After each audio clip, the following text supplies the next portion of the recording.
A paz do Senhor, irmãos, vamos para mais um comentário bíblico.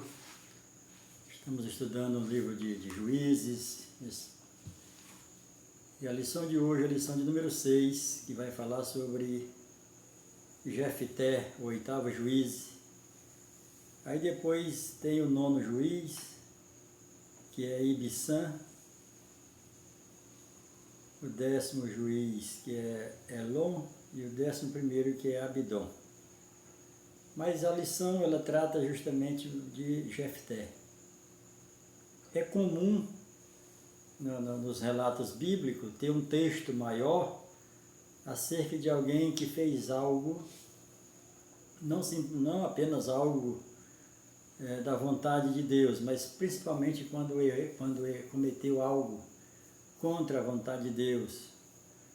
Aí o relato acerca dele sempre é maior do que quando faz a vontade de Deus. Pois bem, como sempre, a lição ela traz 3 objetivos, e a lição de hoje não é diferente. O primeiro objetivo é reconhecer nossas limitações. Nós somos atemporais, nós somos limitados. E o segundo ponto é viver segundo os propósitos de Deus. Procurar viver segundo o propósito de Deus.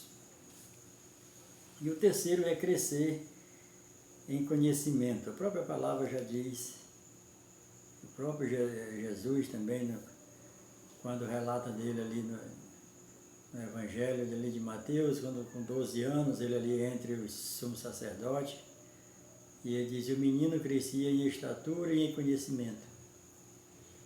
E o profeta Oséias, capítulo 6, verso 3, vai dizer, conheçamos e prossigamos em conhecer o Senhor. Então é uma necessidade nossa de buscarmos conhecer o Senhor através das Escrituras. Entendendo sempre que a Bíblia não é a palavra de Deus. A palavra de Deus é Cristo, é o Verbo encarnado. Mas nós temos aqui na Bíblia as Escrituras. Aí as Escrituras contêm parte da palavra de Deus e nós precisamos conhecer as Escrituras. O próprio Jesus vai dizer assim, vocês acham que nas Escrituras tem a vida eterna? Não tem não. A vida eterna está em Cristo, está nele. E não nas Escrituras. Aí Jesus vai dizer, as Escrituras testificam de mim. Pois bem, Juízes 6, aliás, a lição 6 está em Juízes de 11 e 12, capítulo 11 e 12 de Juízes, fala sobre Jefté, o 8º juiz. Quem é Jefté?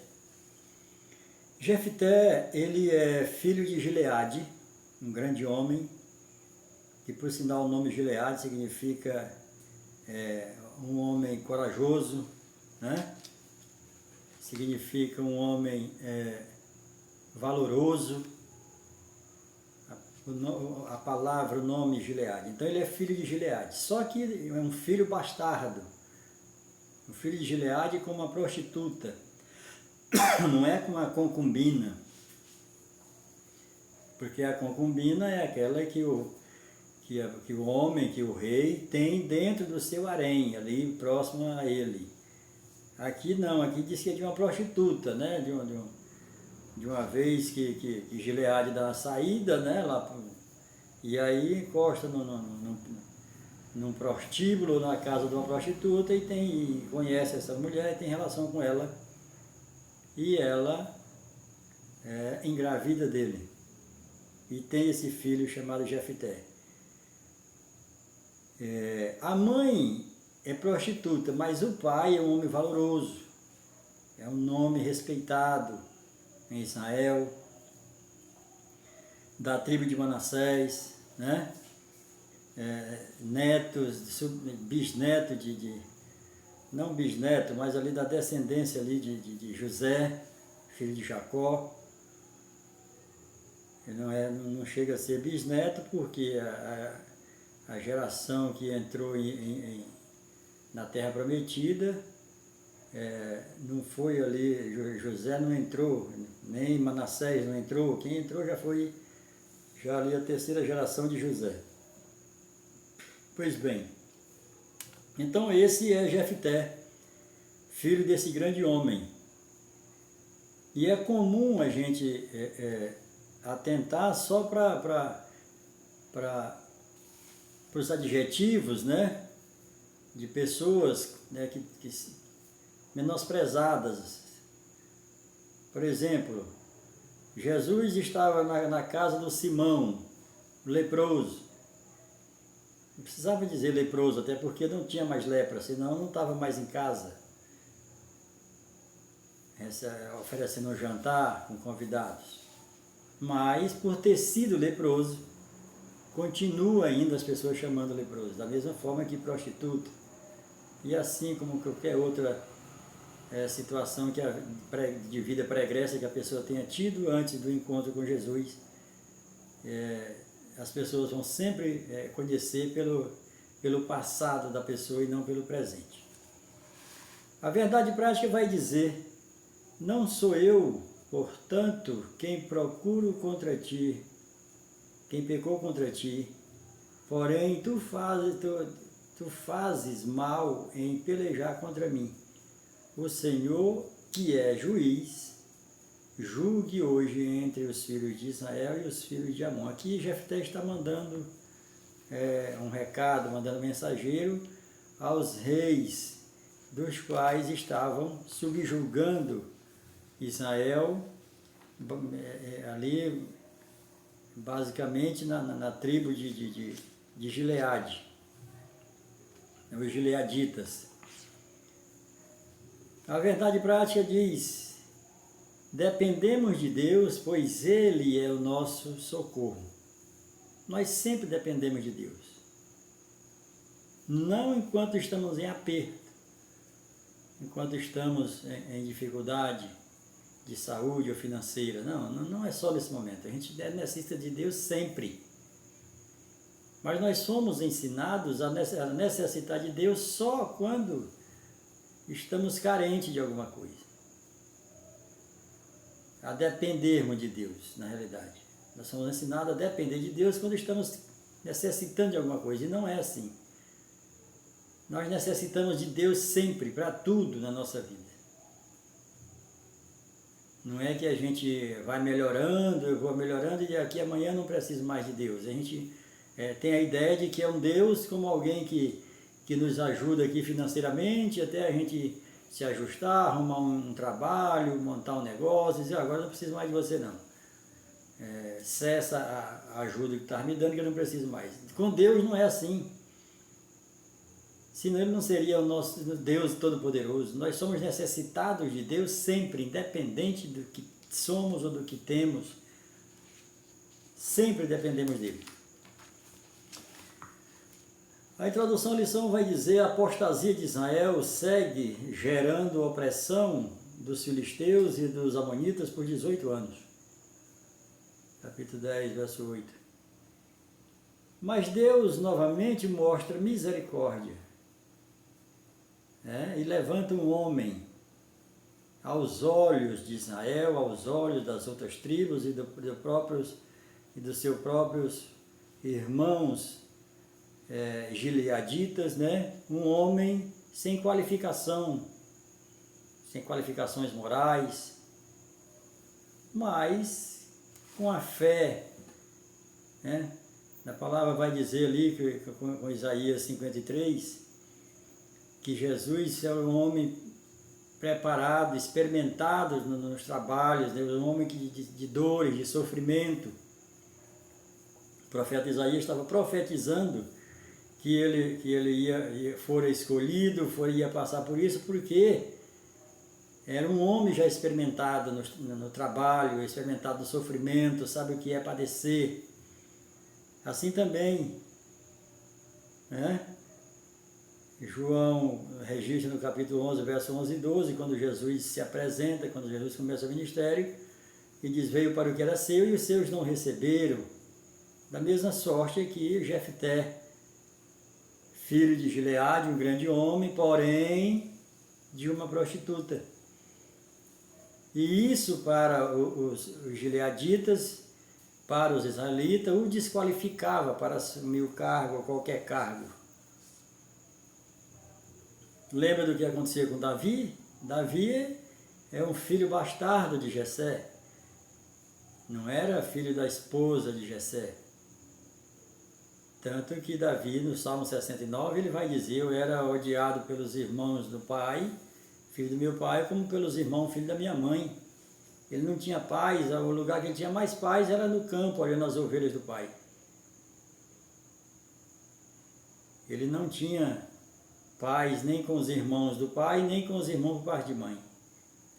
Por conta dessa situação de ter nascido dessa forma. Então Davi também não era qualificado para ser rei de Israel. Mas quando Deus escolhe, manda Samuel ungir um rei dos filhos de Jessé, chega lá, o Jessé nem apresenta Davi, porque não era nem contado. E aí Deus não escolhe nenhum, aí quando Samuel pergunta: acabou teus filhos, teus mancebos, teus jovens? E ele disse: não, tem um menor, está no campo. Pois é, nós não vamos assentar à mesa enquanto ele não chegar. Por isso, a mesma forma acontece aqui com Jefté. Jefté foi expulso pelos seus irmãos quando seu pai morre. Os seus irmãos, vendo a questão de herança, dessas coisas, e vendo que ele era um filho bastardo, foram lá e disse: olha, você tem que sair dos nossos termos, da nossa família, você não é bem-vindo, você não é bem-quisto, não é recebido, e nós não queremos ter contato contigo.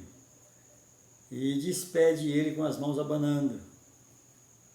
É uma situação difícil, uma situação deplorável, mas foi o que aconteceu. Jefté abandona, vai embora.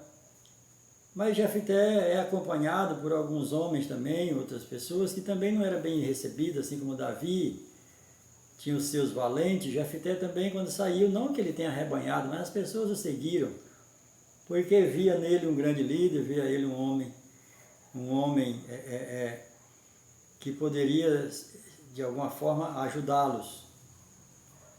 E assim os irmãos, por parte de pai de Jefté,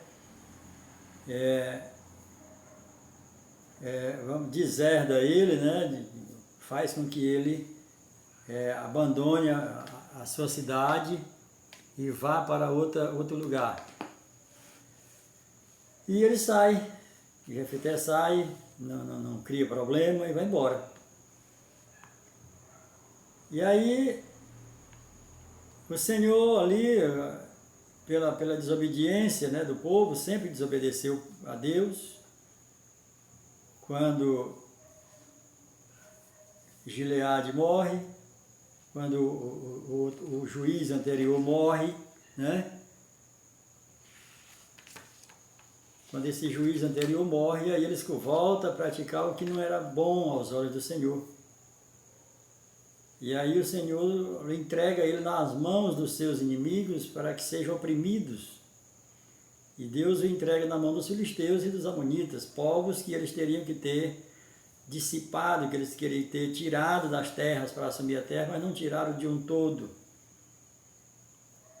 Desobedecendo a Deus, não tiraram o povo de tudo como Deus tinha ordenado. E aí Deus entregava na mão dele esses próprios povos que era para ele ter tirado, dizimado, e eles não fizeram.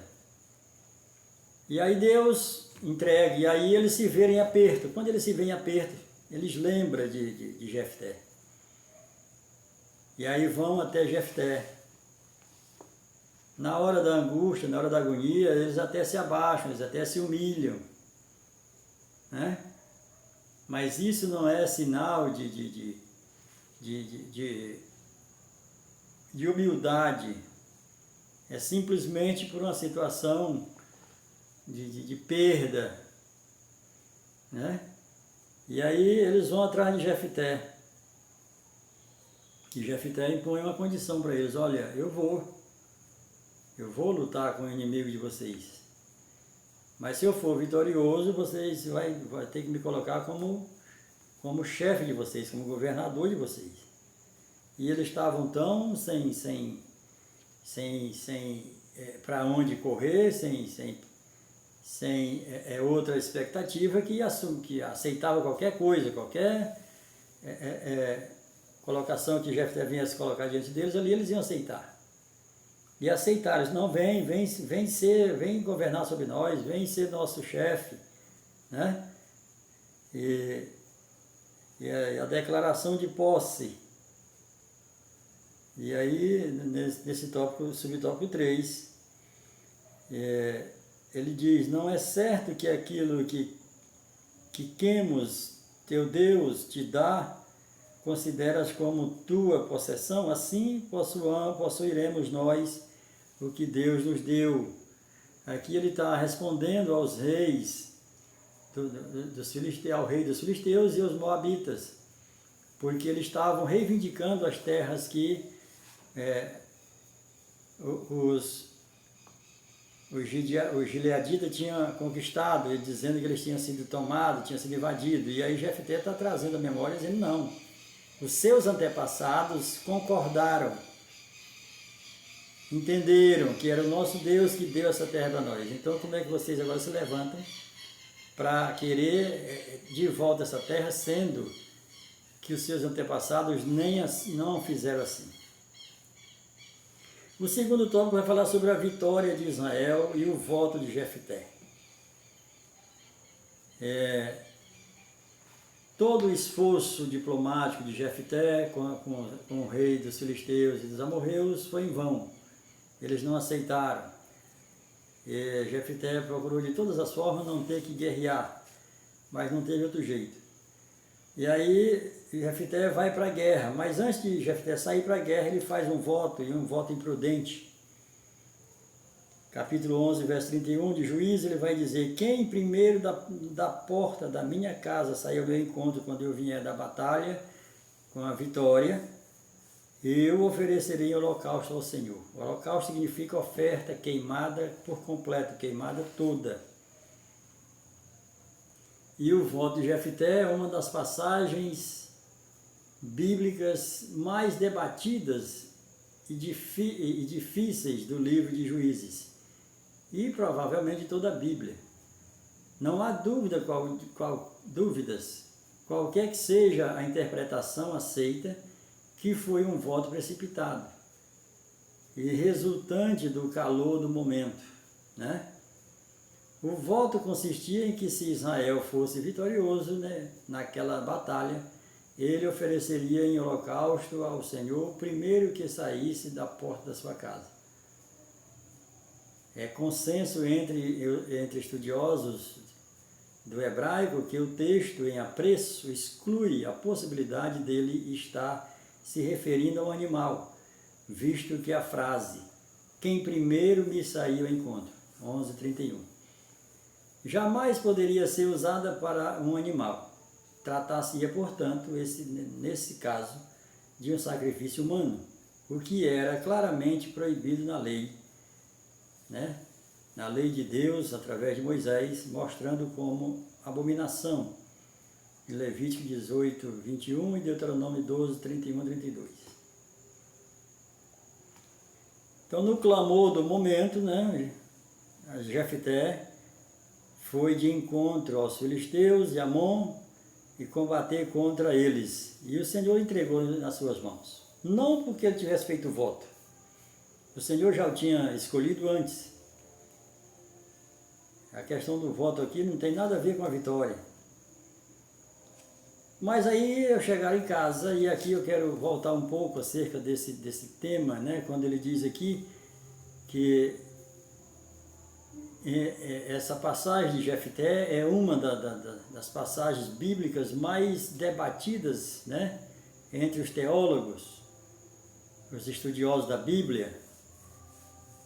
E muitos, né, chegam a acreditar que Jefté matou a própria filha, queimando, o que não está registrado na Bíblia, porque teria que ser lá no tabernáculo, lá no altar de sacrifício, no altar de bronze.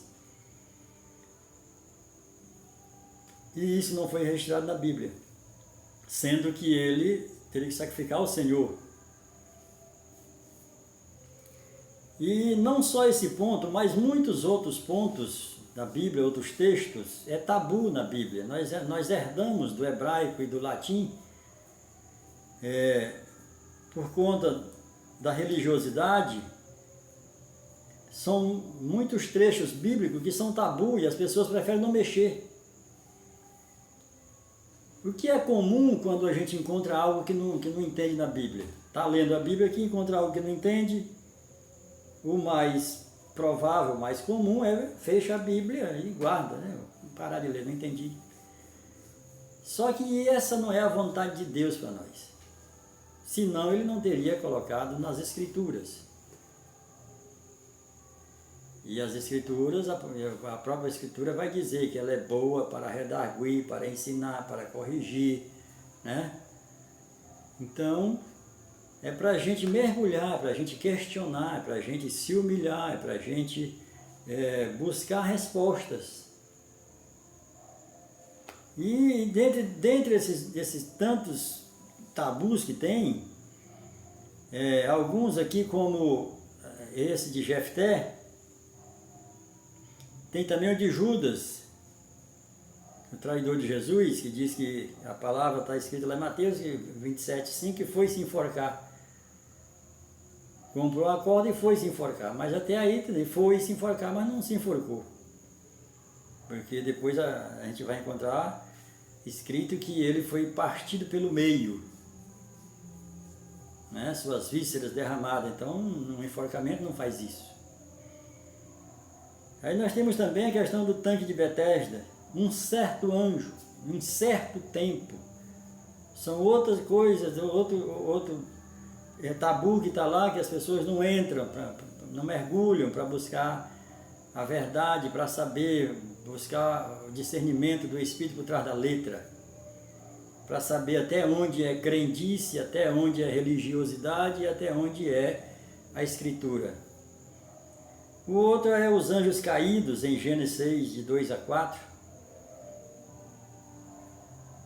Até então, a maioria da membresia dos crentes entende que demônios e anjos é a mesma coisa, e não é. Uma outra situação é os santos de morar no céu. Você não vê nenhum texto nas Escrituras dizendo que nós vamos morar no céu.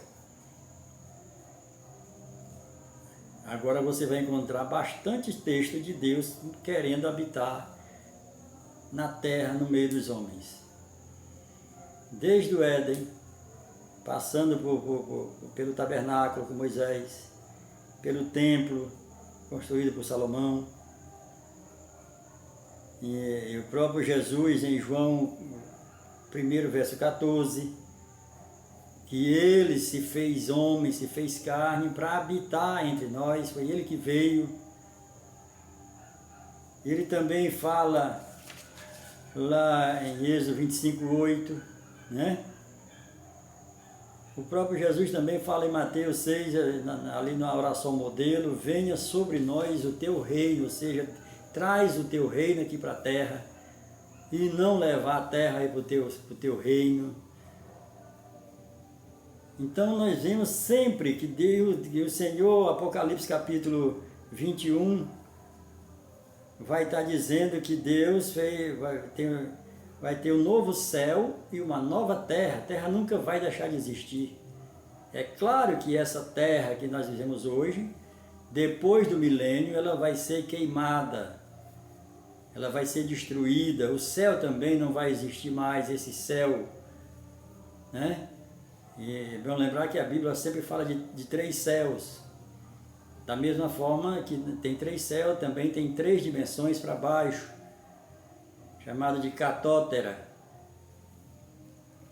Então, é Deus que quer habitar entre os homens, e a palavra hebraica para habitar é tabernacular. Ele quer tabernacular entre nós, tanto que nós somos agora a morada do Espírito Santo. Nós somos templo e morada do Espírito Santo. Nós como membro do corpo de Cristo. Então são situações que nós precisamos mergulhar na palavra para sair da dúvida, para o inimigo parar para o inimigo não ter mais acesso na nossa mente, no sentido de dúvida, no sentido de adoração, no sentido de conhecimento da palavra. Nós precisamos conhecer a palavra. Né? A própria João 8,32 diz: conhecereis a verdade para ser liberto. Então, aqui, quando da vitória de Jefté chega alegre em casa e a sua filha sai ao encontro. E aí ele e elas toda alegre e ele triste. Mas segundo, não tem nenhum registro bíblico de que ele sacrificou a filha, porque se ele sacrificou ao Deus Todo-Poderoso, pelo qual a Escritura diz que ele aqui fez um voto, ele teria que levar a filha para entregar para o sacerdote sacrificar, e não ele sacrificar, porque ele não era sacerdote. E isso não aconteceu. Os sacrifícios humanos do povo de Deus vieram fazer aos deuses pagãos, depois disso aqui, já nos reis, depois ali do rei Salomão. E aí isso se tornou comum. Os reis de Israel queimavam seus filhos a Moloque, né?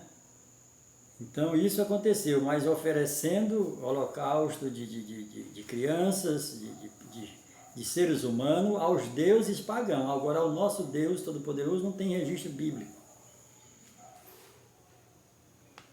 Fracasso pessoal, vindo pois Jefté a Mispa, sua casa, sua filha saiu ao encontro. E ela toda alegre e ele triste. E ele vai dizer para ela, diz: então cumpra-se o que tu falou. Só que primeiro me deixa chorar a minha virgindade, né?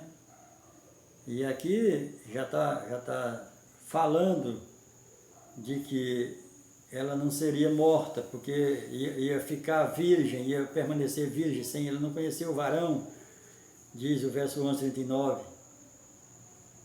E isso ficou registrado em Israel. Então, que nós possamos mergulhar na palavra, buscar entendimento, para não ficar na dúvida e para não ficar falando aquilo que não está na Bíblia, né? O terceiro e último ponto vai falar sobre o conflito interno. A tribo de Efraim se ofende mais uma vez, como tinha feito com Gideão, por não ter sido convidada, né?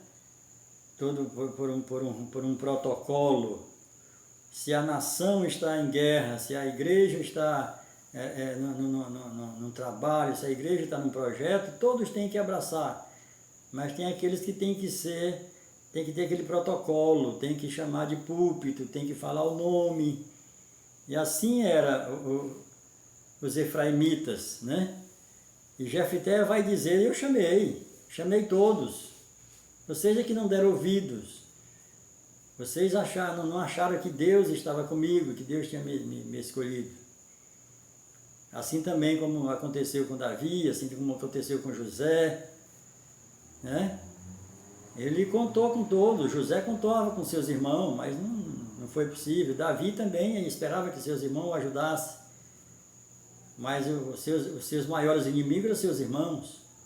Tanto que ele escreve o salmo, naquele salmo dizendo que unge a minha cabeça com óleo e o meu cálice transborda, né? Preparas uma mesa perante mim na presença dos meus inimigos. E onde foi que Deus fez isso? Na casa de Jessé, na mesa que Davi nunca tinha sentado.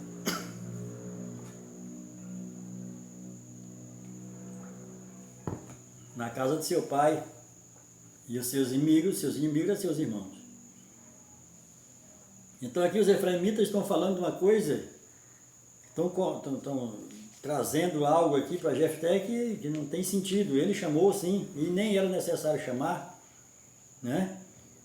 uma tribo estava sendo oprimida, uma tribo estava sendo escravizada, as outras teriam que se levantar em socorro.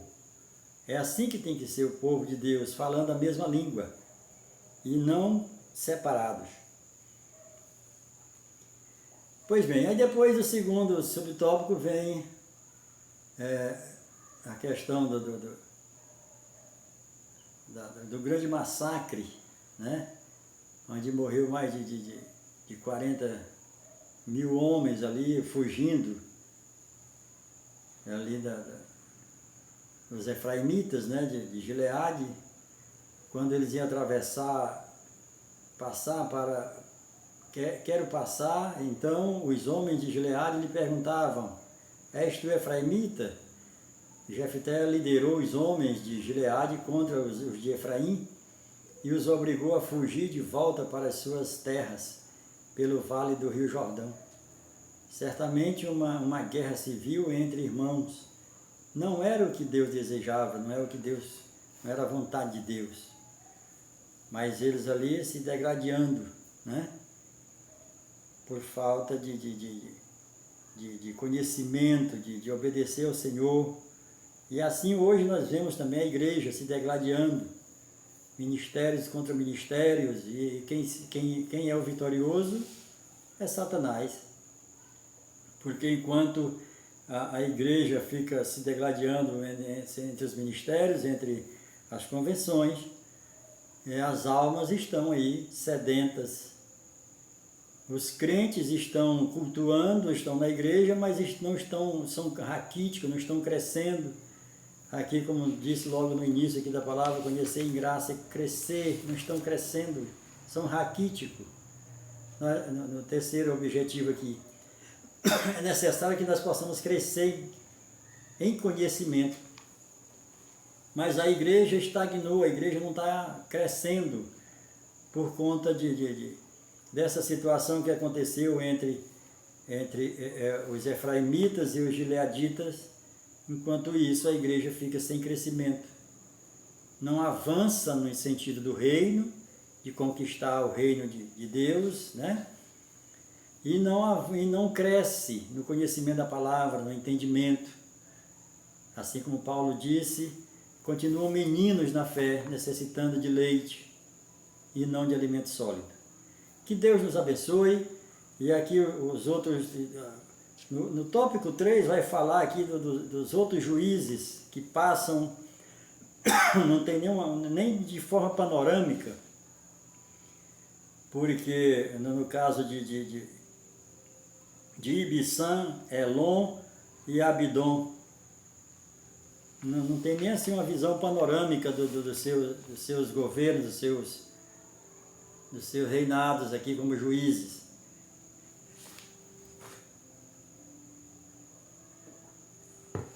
Que Deus abençoe a todos, que uma boa aula, em nome de Jesus, amém.